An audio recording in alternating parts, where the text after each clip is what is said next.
My Big Fat Diet Book by Richard Mason. Chapter 4. Stardom beckons me.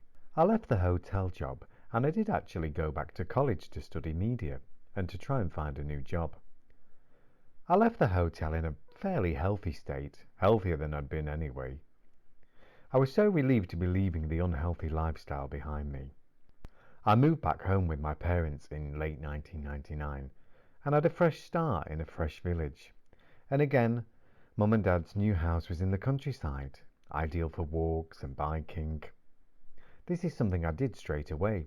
The first few weeks back were like a celebration, and myself and my dad went out for a few drinks on quite a few nights. I also was being fed really well by Mum, home-cooked meals with all the trimmings.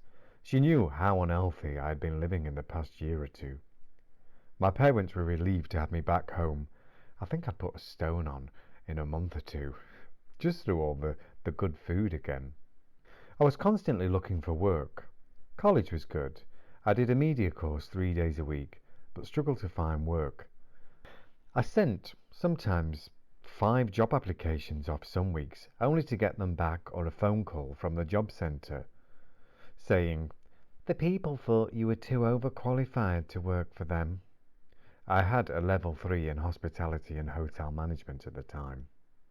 I'd applied for petrol stations, shops, clothes shops, things like that. I suppose they thought, well, he will soon be off again when he finds another job in a hotel. So I had no luck finding even a crap job. And the thoughts of going back into pub work or hotel work was the last thing on my list. It's the only time in my life I have ever been without any kind of work at all. I think I was out of work for 4 or 5 months. Luckily, I had some savings, but the depression of it all made me put on more weight. I drank more and ate more, smoked and tried to cover how sad I was at the time. I used to visit my friend in a nearby village, and we'd live on takeaways. I was always taking over pizzas, Chinese, curries. One night at hers, I'd ate a whole pizza to myself and some chips. I sat there in her living room and I noticed my belly was literally bursting open my 36 waist jeans at the time. My belly was getting so big it was ripping the stitching.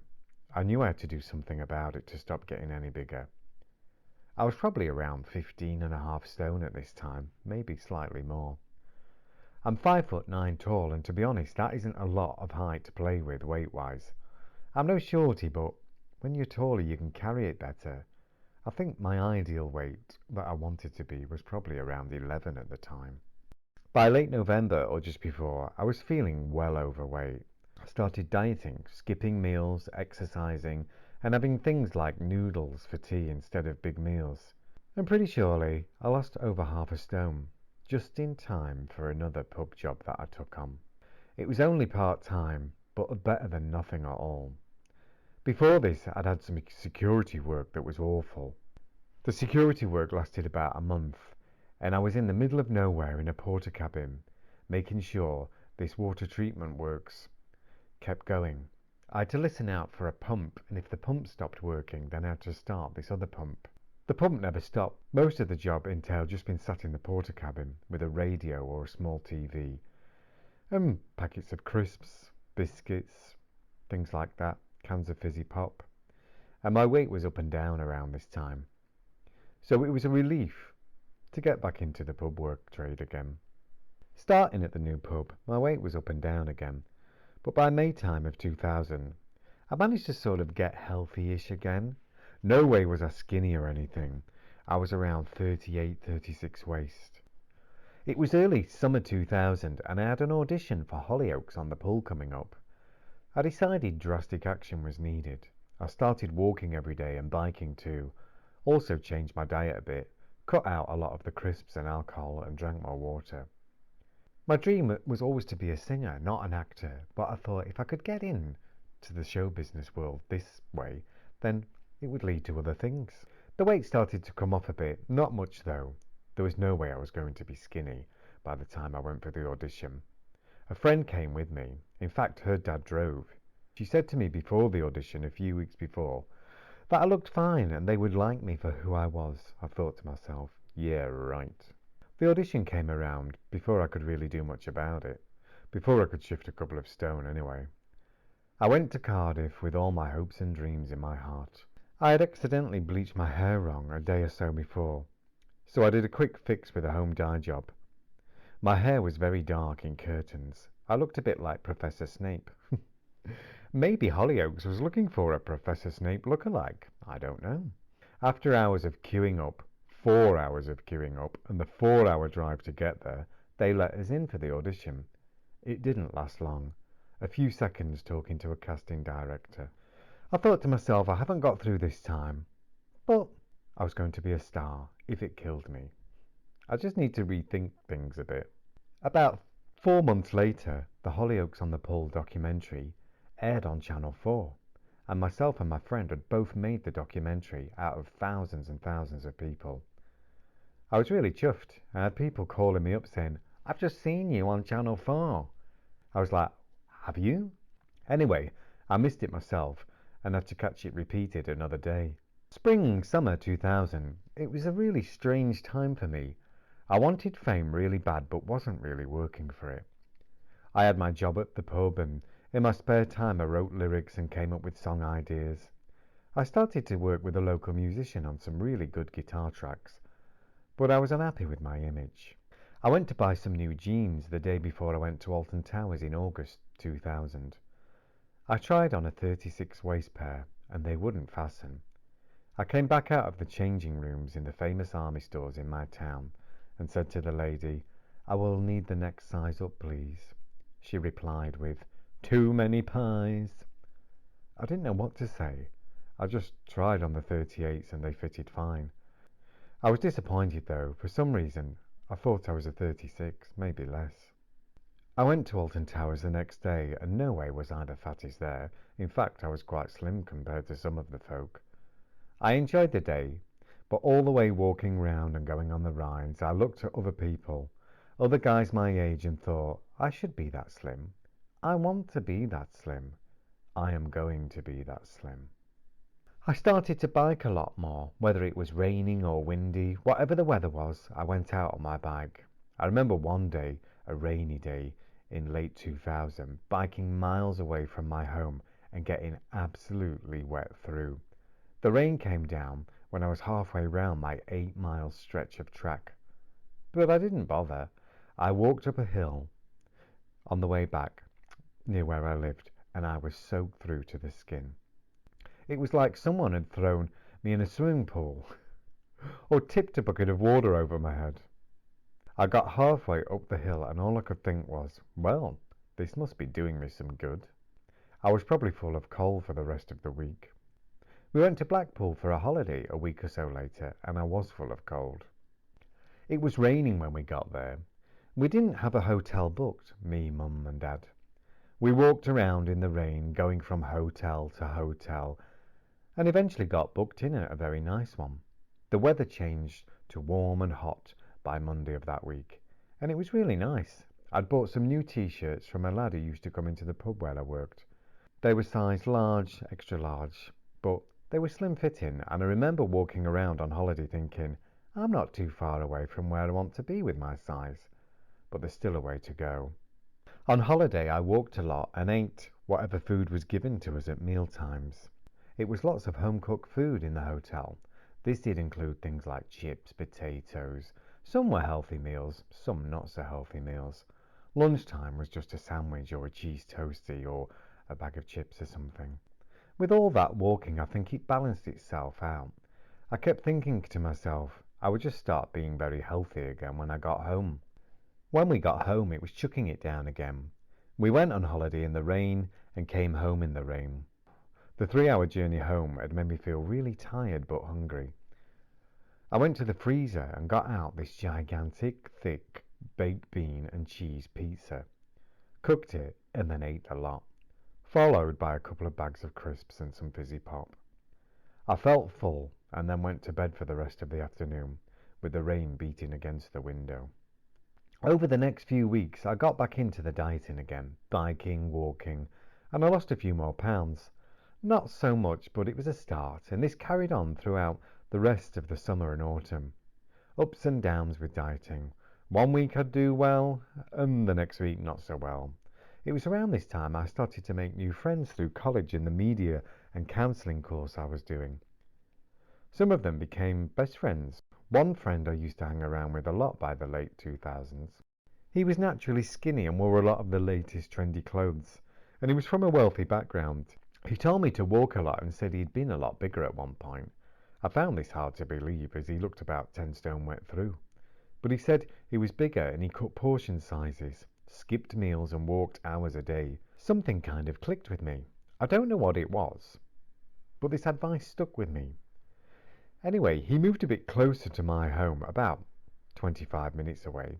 I visited him regularly, where we would go on long walks, bike rides, and he told me the sort of low-fat foods to eat, and how to drink more water so I would feel fuller for longer.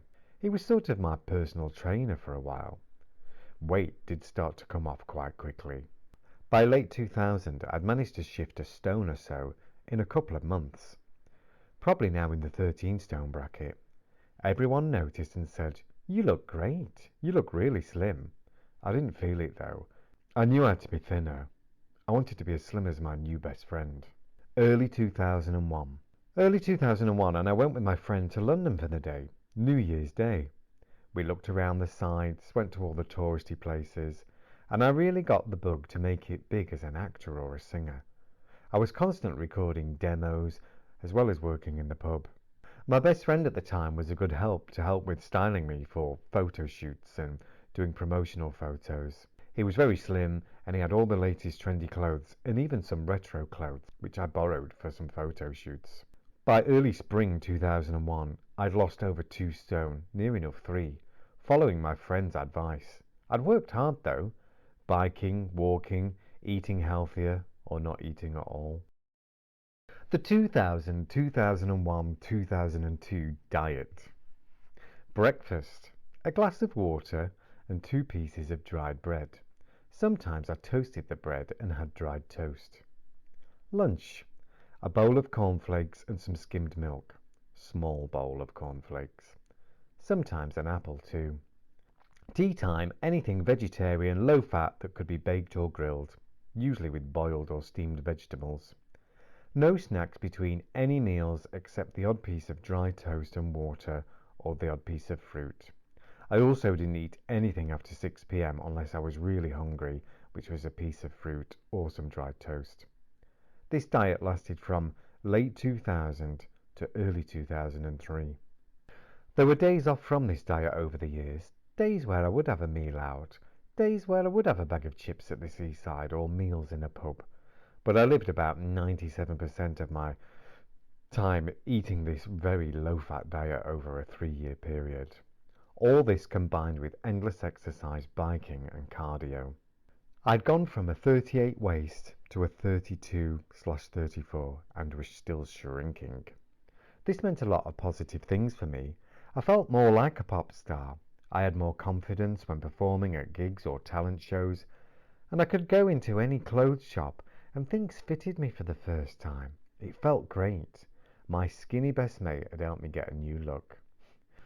I had some highlights put in my floppy curtain-style hair, and the look was complete. I'm not sure what the look was. It was sort of a mixture of Jason Donovan meets David Gray. I had a bit of a denim passion back in the early 2000s. It was my own style and it was unique to me. Just to clarify, my friend never said to me, "Do not eat at all," and he never told me to starve myself or to skip meals. I suppose I just followed some of what he'd said and adapted it to suit my own needs. I just wanted to clarify this. I was in charge of my own mind at the time. I suppose the friend had just been a big influence on me. May-June 2001, a friend of a friend did some publicity shots for me, and we had a couple of days doing photo shoots around lovely places in Lincolnshire and Nottinghamshire. These pictures would be used for album covers and posters, and the bug of being slim and staying slim had bit, and I hardly ate much at all. Portion sizes were so small, and everything was healthy. By midsummer 2001, I was under 11 stone and very thin. I felt great, I looked great, but my energy levels were so very low. I got very tired very quickly, which meant gigs were very draining. Recording was okay, as half of the time you just sat around in the studio and relaxing while the musicians do their things. But when I got time to rest, I would just sleep. There's something about not eating much and weighing less. You have zero energy. I don't know how half of these skinny stars have the strength to walk about. It was around this point everyone used to notice how thin I was getting. My sister visited one night when my parents were out. I think I was ironing.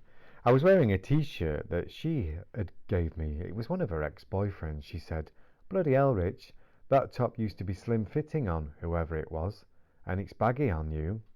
This didn't really register much to me. I was just thinking of how thinner I could get. My sister said, "You don't have to be too thin to be famous. They will like you for you." I've just thought to myself, well, that hasn't worked so far. In June 2001, I saw an advert in the stage newspaper. It was for a company wanting models. Although I wanted to be a singer or actor, something clicked and I thought, yet again, I could do that. It would be a way into the industry. I was slim and I was good looking, and I wanted to be famous. I sent in some photos that we took a few months before and a letter. After a week or so, I got an enthusiastic call from this model agency. She said, "We really like your photos and would like you to come in and see us in 2 weeks' time, if that's okay." I said, "Yeah, that would be great." I was really shocked and really proud that they liked my pictures. And all I could think of was, am I thin enough? Ooh, 2 weeks. That's more time to lose more weight. At this time, I was around 11.5 stone, like a 30-32 waist. But as the visions of being a famous model loomed, I knew I had to be that bit thinner. For that tea and every tea after, I was very controlled with what I ate, even more than usual.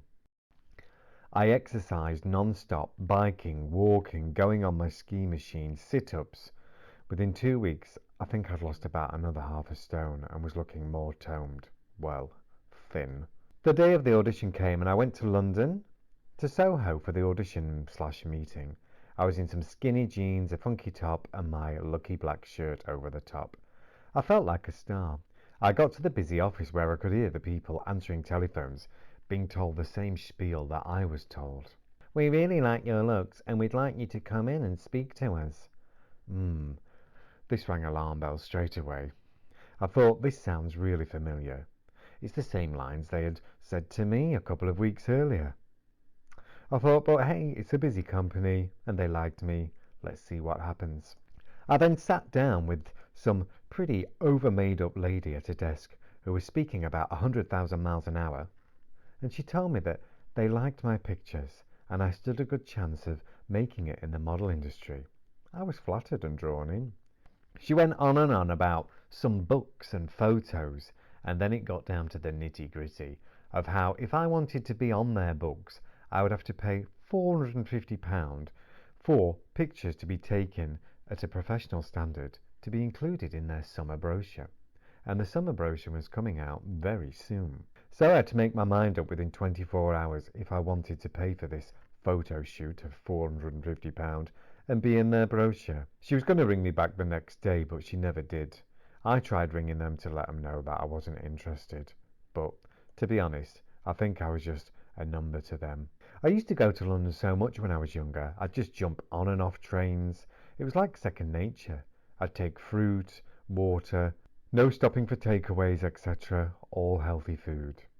Pop Idol. I saw an advert in the Sun newspaper for an audition coming up for a new talent show called Pop Idol. It was going to be big. You just knew it. It had some big people behind it. Simon Cowell, Simon Fuller. And I had a good feeling about it. This could be the thing that gets me noticed. I filled in the application form and sent it off. That was it until a few weeks later. I got a date through for the audition. I bought some new jeans and a new t-shirt. I planned what I was going to wear with my friend's help. The jeans and the blue t-shirt and my lucky black shirt over the top. My lucky black shirt. The outfit stayed in my wardrobe until the audition day. I had my hair re-highlighted and I was feeling great. I was 23 and looking good and ready for my audition. The audition finally came around. I didn't tell many people about it. I set off on the train to London and was filled with high hopes. I got to the Excel Centre in London and sat on a bench outside. I must have been terrified. I just sat there having a fag and drinking some water. A girl came up to me called Bronwyn. She sat near me. She was dressed in all plastic type black and red clothes. She looked wicked. She said to me she was going for an audition, asked if I wanted to come and wait with her inside. So we decided to stick together and we hung around together for the rest of the day. She was from Brighton and she was a real good laugh. We hung around inside the building, but we eventually got split up and put into different groups. The only time I ever saw her again was on TV. They played her audition. She sang "When Will I Be Famous?" and they made her look stupid. Poor girl. I went for my audition and I had to wait outside of this big room. I sat next to some chubby, red-faced guy who smelled of weed. I'm not sure if it was him or his clothes. You know when you put on clothes that you haven't dried properly and they smell a bit fusty? I think that's what it was. I think it was his clothes, not him. He looked so nervous, though. He turned to me and said, "What are you singing?" I said, David Gray, Babylon. He said, "Oh, great choice." And I thought to myself, I don't think I know it well enough. I think I will stick with something more simple. I got in the audition room and I was greeted by Simon Cowell, Nicky Chapman and Dr. Fox. They asked me about myself and then asked what I was going to sing. I said I was going to sing When You Say Nothing at All by Ronan Keating. I've sang this song 1,000 times before and I just felt safe singing it. I didn't know the David Gray Babylon song well enough. I was so nervous, petrified.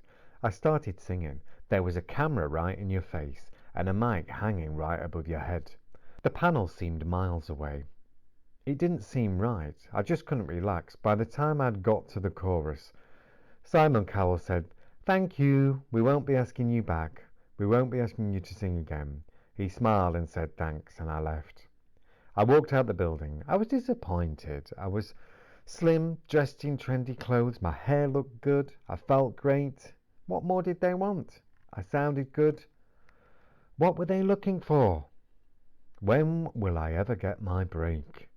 I walked back out of the building and back towards the train station. On my way, I saw some TV cameras around two people stood near the Thames. It was Ant and Dec. People were asking them for autographs, but they were just ignoring people. It was awful. As I walked past them, they just glared at me as enough to say, "Who are you?" I just held my head high and thought, "You're a stupid pair of pricks, you are." I was going to ask for their autograph, but I thought, sod it, I don't want them. I went back to the station and back home. If I said I wasn't disappointed, I would be a liar.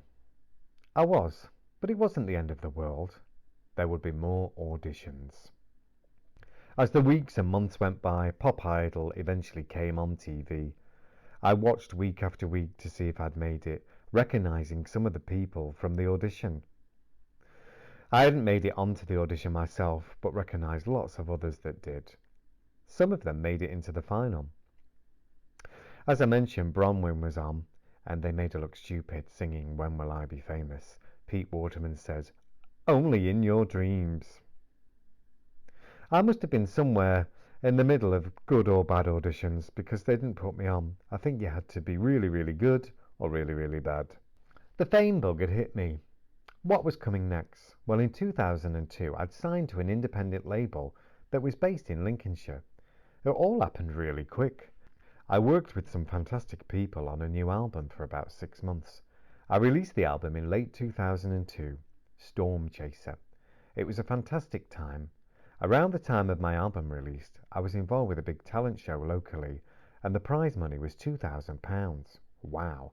And an agent. I got through various heats and got to the final. By the time of the final, I was at my thinnest in years.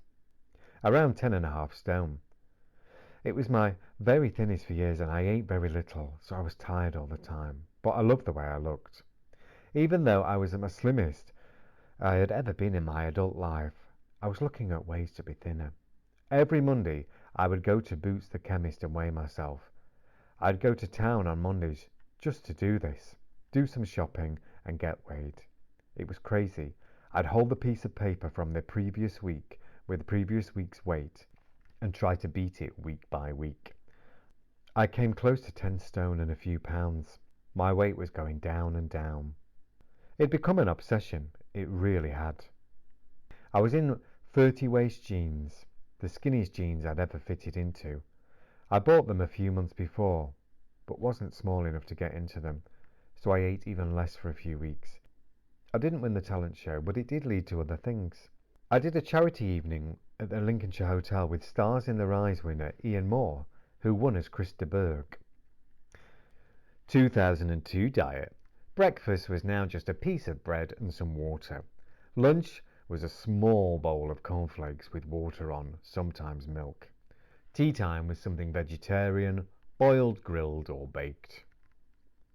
My mum once said to me, "I've just been shopping, Richard, and there wasn't room to put anything in the freezer.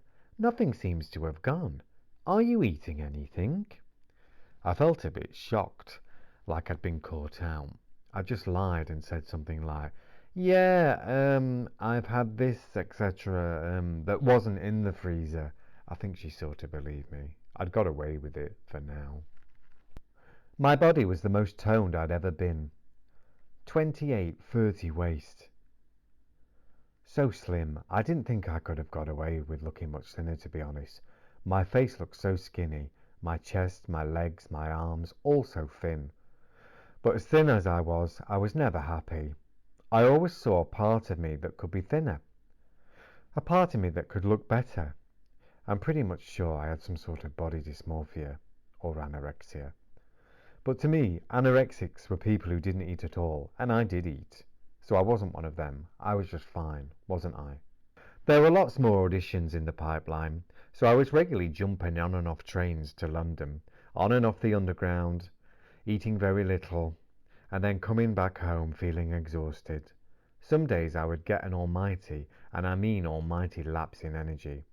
I was fine while I was on the go, going to work or something, auditions and gigs, out with my friends, and then when I stopped it was like my skinny body had run out of fuel and reserves, and I just crashed. Some days, if I had a day to myself, I would just lay on the sofa or lay on my bed motionless, not feeling anything. I could do nothing. Zero energy, zilch. Not good. But this was the price of being slim, and to me it was worth it at the time. I looked in the mirror.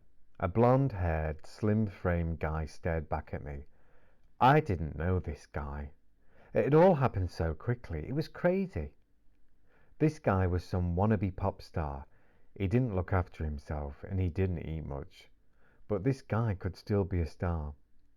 Only a year or so before, I'd been a 38 waist, chubby guy. Here I was, now a 28-30 waist, slim, good-looking, blonde-haired guy, about to make it big in the music industry. Wasn't I? Wasn't I? End of chapter 4.